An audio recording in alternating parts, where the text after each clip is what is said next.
ಸರ್ಕಾರದ 41% ರಾಜ್ಯಗಳಿಗೆ ಅನುದಾನವನ್ನ ಕೊಡಲಾಗ್ತಾ ಇದೆ ಅಂತ ನೋಡಿ, ಹೇಳಿ ಅದು ಡೆವಲ್ಯೂಷನ್ ಫಂಡ್ ಅಂತ ಹೇಳಿದ್ರು. Yes. 41% ಕೂಡ ರಾಜ್ಯಕ್ಕೆ ಕರ್ನಾಟಕಕ್ಕೆ ಬಂದಿದ್ಯಾ? ಅದು ಹೇಗೆ ಅಂತ ಹೇಳ್ತೀನಿ ನೋಡಿ ಮೇಡಮ್.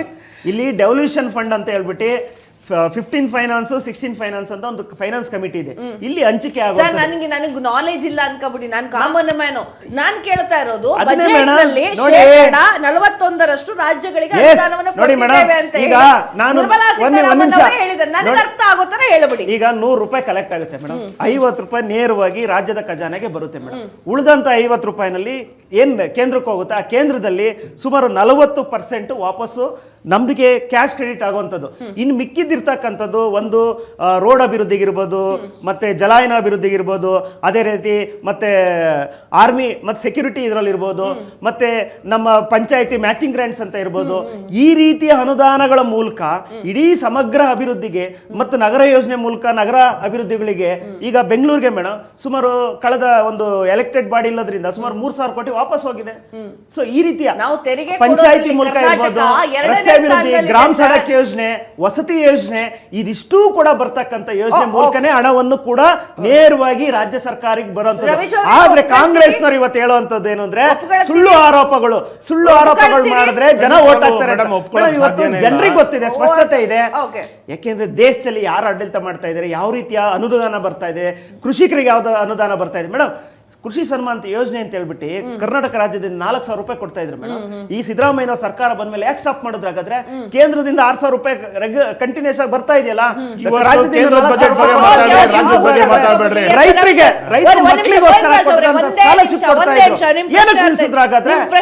ಈ ಸರ್ಕಾರಕ್ಕೆ ಜವಾಬ್ದಾರಿ ಇಲ್ವಾ ಹಾಗಾದ್ರೆ? ಒಂದ್ ನಿಮಿಷ ರವೀಶ್ ಅವರೇ, ಇದನ್ನ ಒಪ್ಪುಗೊಳ್ತೀರಾ ನೀವು? ಮೇಡಮ್, ಇವ್ರದ್ದು ಹೆಂಗಿದೆ ಕೇಂದ್ರ ಸರ್ಕಾರದ ಬಜೆಟ್, ಒಂದು ಖಾಲಿ ಪೇಪರ್ ಹಾಳೆ ಮೇಲೆ ಒಂದು ಮಾವಿನ ಹಣ್ಣಿನ ಚಿತ್ರ ಬರ್ಬಿಟ್ಟು ಇದು ಮಾವಿನ ಹಣ್ಣು ತಿನ್ನು ಅನ್ನೋ ತರ ಇದೆ ಇವ್ರದ್ದು ಬಜೆಟ್. ಏಕೆಂದ್ರೆ ಇವ್ರದ್ದೆಲ್ಲ ಬರೀ ಘೋಷಣೆಗಳಷ್ಟೇ, ಕಾರ್ಯರೂಪಕ್ಕೆ ಯಾವುದೋ ತರ ಅಲ್ಲ.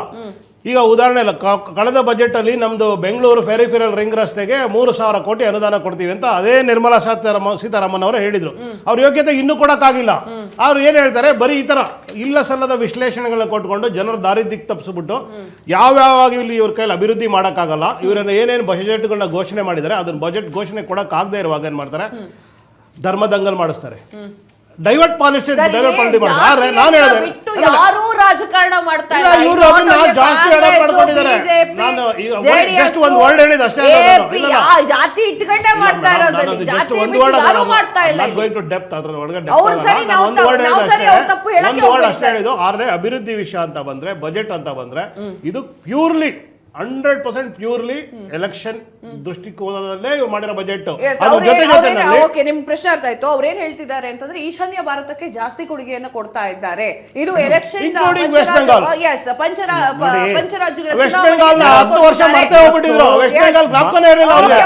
ಕಾಂಗ್ರೆಸ್ ಅವರಿಗೆ ಎಕನಾಮಿಕ್ಸ್ ಇನ್ನ ಅರ್ಥ ಆಗಿಲ್ಲ ಅನ್ಸುತ್ತೆ. ಇಲ್ಲಿ ಸ್ಪೆಸಿಫಿಕ್ ಆಗಿ ಇಂತ ರಾಜ್ಯಕ್ಕೆ ಕೊಡ್ತಾ ಇದೀವಿ ಅಂತ ಯಾವ್ದು ಉದಾಹರಣೆ ಕಾಂಗ್ರೆಸ್ ಬಿಜೆಪಿ ಅಂತ ಕೇಂದ್ರ ಸರ್ಕಾರ ಅಂತ ಮಾತಾಡ್ತಾರೆ. ಒಂದು ನಿಮಿಷ ಕೇಳಿಸ್ಕೊಳ್ಳಿ. ಸಮಗ್ರ ಭಾರತದ ಅಭಿವೃದ್ಧಿಯ ದೃಷ್ಟಿಯಲ್ಲಿ ಕಲ್ಪನೆ ಇಟ್ಕೊಂಡು ನಾವು ವಿಕಸಿತ ಭಾರತ 2047ಕ್ಕೆ ಏನು ಈ ದೇಶ ಅಭಿವೃದ್ಧಿ ಹೊಂದಿದ ರಾಷ್ಟ್ರ ಆಗಬೇಕು ಅನ್ನೋ ದೂರದೃಷ್ಟಿಯ ಕಲ್ಪನೆ ಇಟ್ಕೊಂಡು ಮಾಡಿರ್ತಕ್ಕಂಥ ಒಂದು ಬಜೆಟ್ ಇದು. ಇವತ್ತು ಒಂದು ವಲಯವಾರು ನೋಡೋದಾದ್ರೆ ಮೇಡಮ್, ಈ ಮೂಲ ಸೌಕರ್ಯ ಮತ್ತೆ ಎನರ್ಜಿ ಇದಕ್ಕೆ ನಾವು ನೋಡ್ದಂಗೆ, ಸೊ ನಿಮ್ಗೆ ಸರಕುಗಳು ಒಂದು ಭಾಗದಿಂದ ಇನ್ನೊಂದು ಭಾಗಕ್ಕೆ ಹೋಗ್ಬೇಕಾದಾಗ ಒಂದು ಉತ್ತಮವಾದ ಒಂದು ಯೋಜನೆ ಮಾಡಬೇಕು ಅನ್ನೋ ಒಂದು ದೃಷ್ಟಿ ಇಟ್ಕೊಂಡು ಒಂದು ಇಂಡಸ್ಟ್ರಿಯಲ್ ಕಾರಿಡಾರು ಮತ್ತೆ ಕಾರ್ಗೋ ಕಾರಿಡಾರ್ ಅಂತ ಹೇಳ್ಬಿಟ್ಟು ಅದು ಜಲಾಯನ ಪ್ರದೇಶ ಎಲ್ಲೆಲ್ಲಿ ಭಾಗ ಆಗುತ್ತೆ, ಒಂದು ಸರಕು ಸಾಗಾಟ ಒಂದು ವಹಿವಾಟಿಗೆ ಅನುಕೂಲ ಆಗಲಿ ಅನ್ನೋ ದೂರದೃಷ್ಟಿಯ ಕಲ್ಪನೆ ಇಟ್ಕೊಂಡು ಮಾಡಿರ್ತಕ್ಕಂಥದ್ದು. ಇದು ಕಾಂಗ್ರೆಸ್ನವ್ರಿಗೆ ಇಷ್ಟು ದಿನ ಏನಕ್ಕೆ ಬೇಕು ಇದು ಮಾಡೋಕ್ಕಾಗಲಿಲ್ಲ, 60-65 ವರ್ಷಗಳಿಗೆ ಮಾಡಿದ್ರು ಕೂಡ ಅದು ಮಾಡೋಕ್ಕಾಗಲಿಲ್ಲ ಅಂದ್ರೆ ಅವರೇ ಉತ್ತರ ಕೊಡಬೇಕು. ಇವತ್ತು ಅಭಿವೃದ್ಧಿ ಹೊಂದದ ಕಡೆ ಎಲ್ಲ ಒಂದು ಕಡೆ ದೇಶಕ್ಕೆ ಈ ರೀತಿಯ ಅನುಕೂಲಗಳು ಆಗ್ತಾ ಇದೆ, ಜನರಿಗೆ ಅನುಕೂಲ ರೀತಿಯಾದ ಕೆಲಸಗಳು ಮಾಡ್ತಾ ಇದೆ ಅಂತಂದ್ರೆ ಅದನ್ನ ಒಂದು ಪಕ್ಷಾತೀತವಾಗಿ ಹೊಗಳ್ಕೊಂತ ಕೆಲಸ ಮಾಡಬೇಕು. ಯಾಕೆಂದ್ರೆ ಸಾಮಾನ್ಯ ಜನರಿಗೆ ತಲುಪುವಂತ ಕೆಲಸಗಳು ಮಾಡ್ತಾ ಇದ್ರೆ ಇವತ್ತು ಒಪ್ಕೊಳಕ್ ರೆಡಿ ಇಲ್ಲ. ಇವತ್ತು ಕಾಂಗ್ರೆಸ್ನವರು ಕಾಂಗ್ರೆಸ್ನ ಮನೆ, ಕಾಂಗ್ರೆಸ್ಸಿನ ಜೋಬ್ಗಳು ತುಂಬ್ತಾ ಇದ್ರು ಬಜೆಟ್ಗಳು ಮಾಡ್ಕೊಂಡು. ಇವತ್ತು ದೇಶದ ಜನರ ಭಾವನೆ ಇದ್ರ ಜೊತೆಯಲ್ಲಿ ಎಲ್ಲಿ ಒಂದು ಎಫರ್ಟ್ಸ್ ಅನ್ನೋ ಇದಕ್ಕೆ ಪ್ರತಿಫಲವಾಗಿ ಪಡೆತಾ ಇರ್ತಕ್ಕಂಥ ಒಂದೊಂದು ಯೋಜನೆಗಳನ್ನ ಕೂಡ ಇವ್ರು ಸಹಿಸ್ಕೊಳ್ತಾ ಇಲ್ಲ. ಒಂದು ಏನೋ ಕಾಣೋದೆಲ್ಲ ಕಾಮಾಲೆ ಕಣ್ಣಿಗೆ ಏನೋ ಕಾಣಿಸುತ್ತಲ್ಲ ಆ ರೀತಿಯಾದ ನೋಡೋ ದೃಷ್ಟಿಯಲ್ಲಿ ಇವತ್ತು ನೋಡ್ತಾ ಇದ್ದಾರೆ. ಸೊ ಇವತ್ತು 100 ಸ್ಮಾರ್ಟ್ ಸಿಟಿ ಬಜೆಟ್ 10 ವರ್ಷದಿಂದ ಮಾಡಿದ 100 ಸ್ಮಾರ್ಟ್ ಸಿಟಿ, ಒಂದು ಸ್ಮಾರ್ಟ್ ಸಿಟಿ ಸಿಕ್ಕಿಲ್ಲ ಇವ್ರಿಗೆ, ಒಂದೇ ಒಂದು ಸ್ಮಾರ್ಟ್ ಸಿಟಿ ಮಾಡಕ್ಕಾಗಿಲ್ಲ ಇವ್ರಿಗೆ. ಅದ್ರ ಜೊತೆ ರವೀಶ್ ಅವ್ರು ಹೇಳ್ತಾ ಇರೋದು ನಂಗೆ ಗೊತ್ತಾಯ್ತು ಸರ್. ಅವ್ರ ಪ್ರಶ್ನೆ ಏನು ಅಂತಂದ್ರೆ, ಇವಾಗ ಇದೆಷ್ಟೆಲ್ಲ ಮಾಡಿದ್ರಿ ನೀವು, ಮಾಡ್ತೀವಿ ಅಂತ ಹೇಳಿ ಬಜೆಟ್ ಮಂಡನೆ ಮಾಡಿದ್ರಿ, ಯಾವಾಗ ಶುರು ಹಚ್ಚುತ್ತೀರಾ ಅಂತ ಕೇಳ್ತಿದ್ದಾರೆ ಅವರು. ಇದು ಖಂಡಿತವಾಗ್ಲೂ ಇದು ಏಪ್ರಿಲ್ 1ನೇ ತಾರೀಕಿಂದ ಏನ್ ಮಾರ್ಚ್ ಎಂಡ್ ಆದ್ಮೇಲೆ ಖಂಡಿತವಾಗ್ಲೂ ಜಾರಿ ಆಗುವಂತ ಎಲ್ಲಾ ಬಜೆಟ್ ನ ಕೊಟ್ಟಿರ್ತಕ್ಕಂಥ ಅಂಶಗಳು.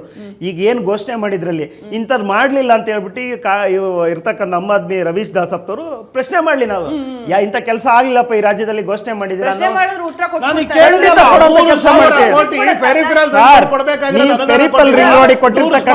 ಸರಿಯಾದ ಸಮಯದಲ್ಲಿ ಡಿಜಿಟಲ್ ಇಂಡಿಯಾ ಅಂತ ಡಿಜಿಟಲ್ ಇಂಡಿಯಾ ಅಂತ ಮಾಡಿದ್ರು, ಗ್ರಾಮೀಣ ಹಳ್ಳಿಗಳಿಗೆ ನಾನು ಇಂಟರ್ನೆಟ್ ತಗೊಂಡು ಹೋಗ್ತೀನಿ.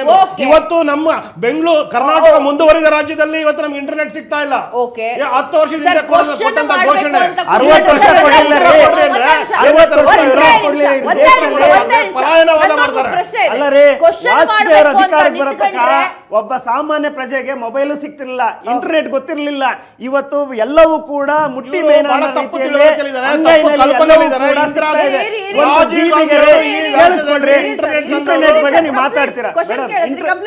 ಇಂಟರ್ನೆಟ್ ಬಗ್ಗೆ ಅವ್ರು ಮಾತಾಡ್ತಾರೆ ಮೇಡಮ್. ಕಳೆದ 10 ವರ್ಷದಿಂದ ಒಂದು GB ನಾವು ಡೇಟಾ ಹಾಕ್ಸ್ಕೊಬೇಕು ಅಂದ್ರೆ 80 ರೂಪಾಯಿಂದ 100 ರೂಪಾಯಿ ಕೊಡಬೇಕಾಯ್ತು.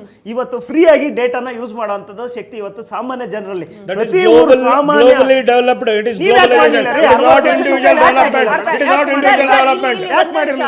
ಏನು ಅಂತಂದ್ರೆ ಒಂದು ಸಿನಿಮಾ ಡೌನ್ಲೋಡ್ ಮಾಡ್ಬೇಕು ಅಂತಂದ್ರೆ ತಾಸ್ ಗಟ್ಲೆ ಹಿಡಿತಿರೋದು 10 ನಿಮಿಷದಲ್ಲಿ ಡೌನ್ಲೋಡ್ ಮಾಡಿ ಕೊಡ್ತಾ ಇದ್ದೇವೆ.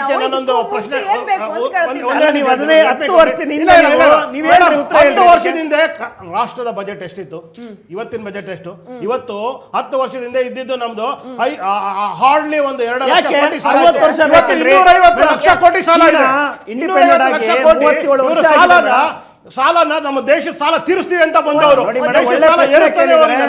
ಇದಕ್ಕೆ ಏನೋ ಉತ್ತರ ಕೊಡಕ್ಕಾಗದೆ ಏನೇನೋ ಉತ್ತರ ಕೊಟ್ಕೊಂಡಿದ್ರೆ ಯಾರಿಗೆ ಕೇಳ್ತಾರೆ? ದೇಶದ ಮೂರ್ಖರು. ನೋಡಿ ಮೇಡಮ್, ದೇಶದಲ್ಲಿ ಸಾಲ ಖಂಡಿತ ಮಾಡಿದ್ದಾರೆ. ಸಾಲ ಕೊಡ್ಬೇಕು ಅಂದ್ರೆ ಸುಮ್ನೆ ಸಾಲ ಕೊಡಲ್ಲ ಯಾವುದೇ ಇದರಿಂದ.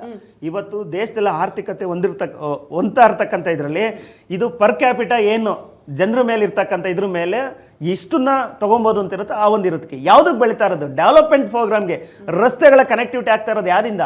ಅದೇ ಒಂದು ಫಂಡಿಂದಲೇ. ಇವತ್ತು ಏನು ಇನ್ಫ್ರಾಸ್ಟ್ರಕ್ಚರ್ ಇರ್ಬೋದು ನಡೀತಾ ಇರ್ತಕ್ಕಂಥದ್ದು ಅಂತ ಒಂದು ಇದರಿಂದಲೇ. ಇವತ್ತು ಕಾಂಗ್ರೆಸ್ ಸಾಲ ಮಾಡೋದೇ ಅದಕ್ಕೆ ಮೇಡಮ್, ಗ್ಯಾರಂಟಿಗಳ ಹೆಸರು ಹೇಳ್ಬಿಟ್ಟು ಇವತ್ತು